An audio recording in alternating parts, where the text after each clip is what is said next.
I never expected to be a pawn in an interstellar monarchy, nor did I anticipate that a routine diplomatic mission would spiral into a galactic entanglement that could decide the fate of an entire star system. My name is Cale Ryden, a mid-level engineer aboard the transport vessel Vanguard, tasked with ferrying diplomats and supplies between neutral sectors. That day, however, the universe decided I should play a role far beyond my training or desires. Chapter 1: The Encounter. The Vanguard glided silently through the Etherion expanse, a region of space where the stars themselves seemed to whisper secrets. I was checking maintenance logs in the engine bay, humming an old human tune that had become a sort of mental comfort, when the comm panel lit up with an urgent transmission. Vanguard, this is the Crown Authority of Lyralis. You are ordered to divert to Orbital Station Lasara Prime. Compliance is mandatory. Asterisk. The sternness in the message was palpable, though I had never even heard of Lyralis before. I quickly conferred with Captain Draven, a man whose reputation for caution bordered on paranoia. "This is unprecedented," he muttered, his eyes scanning the star charts. "No prior treaties exist with Lyralis, yet they're summoning us. I don't like it." But protocol left us no choice. Reluctantly, we altered course. Lasara Prime loomed ahead, an enormous orbital fortress suspended in a golden halo of ionized gas. The station's surface shimmered like molten metal, and docking protocols were automatically overridden by the Crown's authority. From the moment we entered, I sensed something peculiar. The station was almost eerily quiet, as if time slowed within its walls. Guards of silver-armored exocets escorted us into the palace's inner chambers, where I was separated from the crew and led into an ornate hall. Sitting upon a throne carved from crystalline alloys was the Queen of Lyralis herself, her presence radiating authority and calculated elegance. Her eyes, an iridescent violet, locked onto mine. I felt as though she could peer directly into the depths of my mind. "You are Cale Ryden," she said, her voice smooth yet commanding. "I have watched your deeds in the outer sectors.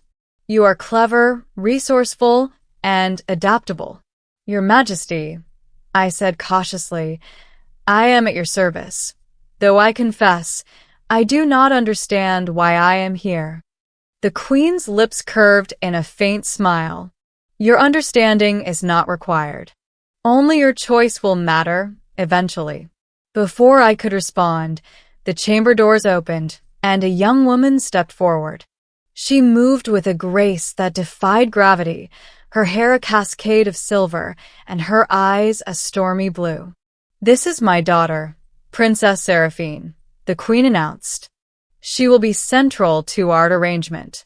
I immediately sensed the tension. The Queen's intentions were not simply ceremonial. This was political, personal, and potentially perilous. Chapter 2: The Proposal. The Queen rose from her throne, her posture immaculate, her gaze never leaving mine. "Cale Ryden," she began, "the Lyralis Crown faces a threat that could dismantle our entire system. A rival house seeks to seize control of our sectors, and only an alliance through union can avert catastrophe." My brow furrowed. "You want me to fight in your war?" The Queen shook her head. "Not with weapons alone. With bonds. You possess qualities that my daughter lacks: insight, strategy, and adaptability. If you agree to bind yourself to Seraphine, the strength of our alliance becomes indisputable. In exchange, your freedom will be granted, along with privileges befitting your new status." Princess Seraphine's expression betrayed no emotion, yet I could feel her eyes examining me with unspoken curiosity. "Are you suggesting," I said slowly, "that you want me as her partner?" The Queen inclined her head. "I offer your freedom, a life among the stars, but only if you accept the union with my daughter." My mind reeled. On one hand, it was absurd, a stranger in a distant galaxy being offered freedom as a bargaining chip for a princess. On the other hand, the allure of agency and survival was impossible to ignore. "I need time," I said finally. "This is a lot to process." "You have 3 cycles," the queen replied, "and the decision must be made willingly. Deception will be met with consequences." As I was escorted to the guest quarters, I wrestled with the enormity of the choice. Seraphine remained distant, but there was something in her presence that tugged at a part of me I hadn't acknowledged in years. Curiosity and something deeper, almost primal. Chapter 3. The Trials. Over the next 3 cycles, I was introduced to the customs, etiquette, and peculiar challenges of Lyralis. I attended simulated councils where I had to negotiate complex scenarios, from interstellar trade disputes to diplomatic crises. I was trained in zero-gravity combat, though my instructors emphasized that strategy often trumped brute strength. Princess Seraphine shadowed me during each session, rarely intervening but always observing. Slowly, a rapport formed, not through words, but through understanding. In silence, we began to anticipate each other's thoughts and moves. On the 3rd cycle, the queen summoned us both. "Tonight, you will dine as equals," she said. And then the final trial begins. The trial was not a duel, nor a test of combat. It was a challenge of intellect, compassion, and trust. We were placed in a simulation of a collapsing colony where only coordination could prevent mass casualties. Seraphine and I moved seamlessly, exchanging commands without needing to speak. By the time the simulation ended, the queen's eyes glinted with approval. "You understand each other," she said softly. "This is rare." For the first time, I looked at Seraphine and saw a flicker of vulnerability behind her composed demeanor. "I didn't think I'd say this," I whispered, "but we make a good team." Her lips curved faintly. "Perhaps," she said. Chapter 4. The Revelation. Late that night, Seraphine found me on the observation deck, staring at the swirling nebula outside. "Why are you really here?" she asked. Her voice lacked pretense, stripped of royal formality. I hesitated, then confessed. "I've spent my life in spaceships and stations, following orders. I'm tired of being just another cog. I want agency, freedom, a chance to matter beyond maintenance logs and cargo manifests." She regarded me silently, then spoke. "You could still leave. No one would stop you if you refused." "I know," I said, "but something tells me leaving isn't the answer. Not anymore." Seraphine's eyes softened. "Then you understand the weight of what's offered. But Kale, it is more than freedom. You'd be pledging your life to the Lyralis crown." "To me." "Are you certain?" I looked at her. The resolve, the courage, the spark of rebellion she carried beneath her royal veneer. And I realized I didn't want to walk away. Not from the challenge, not from the bond we had begun to forge. "I am certain," I said quietly. Her hand brushed mine, a fleeting touch that sent a shiver through me. "Then we face it together," she whispered. Chapter 5. The Binding. The ceremony was both traditional and extraordinary.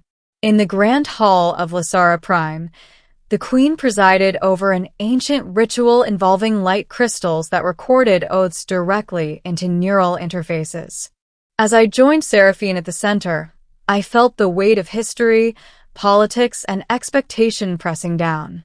The queen intoned words in a language older than most human colonies, and the crystals glowed, embedding our commitment into the fabric of our beings. "You are now bound," the queen announced. "By law, by duty, and by honor. Kale Ryden, you are free to live as you choose, with the responsibilities of this bond." I looked at Seraphine, whose hand rested confidently in mine, and I knew the magnitude of what had just occurred. I had gained freedom, yes, but also purpose. Chapter 6. The threat emerges. It didn't take long for the consequences to materialize. Word of the Alliance spread faster than photons in hyperspace.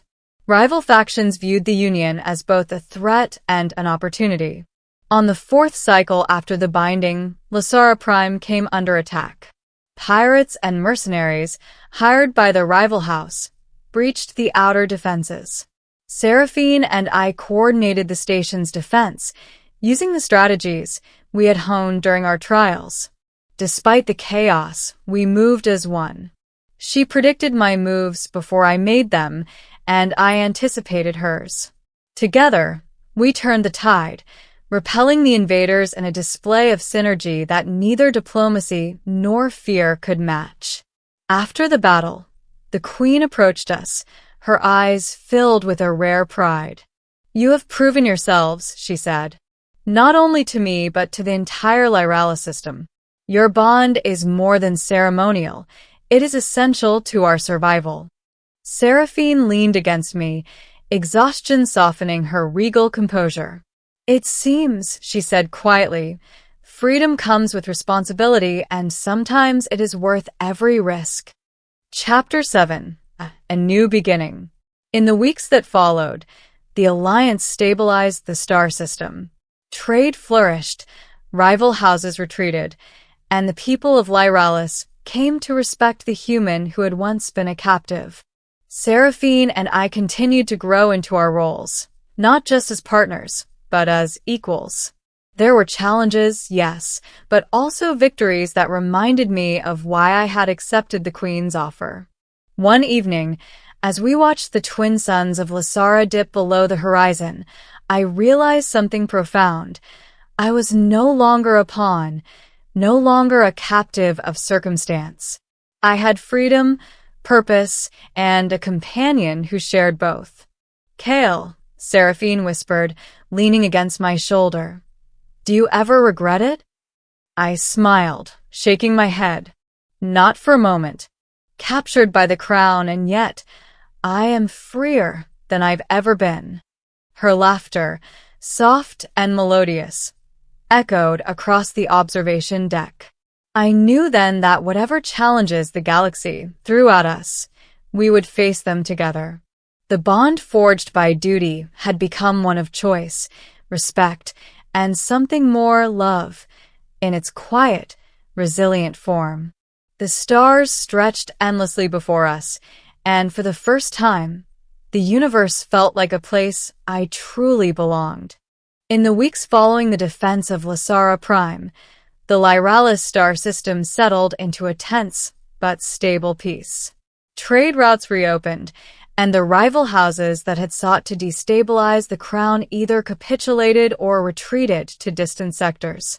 Kale Ryden, once a simple engineer ferrying cargo and diplomats, had become a key figure in the political landscape of Lyralis, not through inherited power, but through choice, courage, and intellect. Seraphine and I continued to grow into our roles, not just as partners, but as a team whose unity inspired others. Every day brought new responsibilities, overseeing interstellar trade negotiations, coordinating planetary defenses, and navigating the delicate politics of a system still reeling from decades of fractured governance. Yet, in the quiet moments, when the twin suns of Lasara dipped below the horizon, I found time to reflect on how drastically my life had changed. The fear I had felt as a captive gave way to something entirely unexpected: purpose. And beside me, Seraphine shared that purpose with a grace that left me humbled and awed. One evening, we stood together on the observation deck, looking down at the glittering cities below and the vast expanse of stars beyond. "You've adapted well," Seraphine said, her voice soft yet confident. "Better than I expected." I chuckled. "I had a good teacher." She shook her head. "No. You adapted because you chose to. You didn't simply follow orders, you decided. That's something few can truly claim, even among your people." Her words struck me. I had spent most of my life following protocols, listening to commands, obeying expectations. Yet here, in this alien system, I had made a choice, not out of fear, not out of coercion, but out of belief in something larger than myself. And in return, I had gained freedom, not the kind offered by the Queen, but the kind I had earned with my own heart. Weeks later, the Queen held a formal council to solidify the alliances we had forged. Representatives from neighboring systems came to witness the union between a human and the Lyralis crown, a living symbol of unity and strength. As Seraphine and I stood together before the council, the weight of history, expectation, and responsibility pressed upon us. Yet, rather than suffocating, it felt empowering.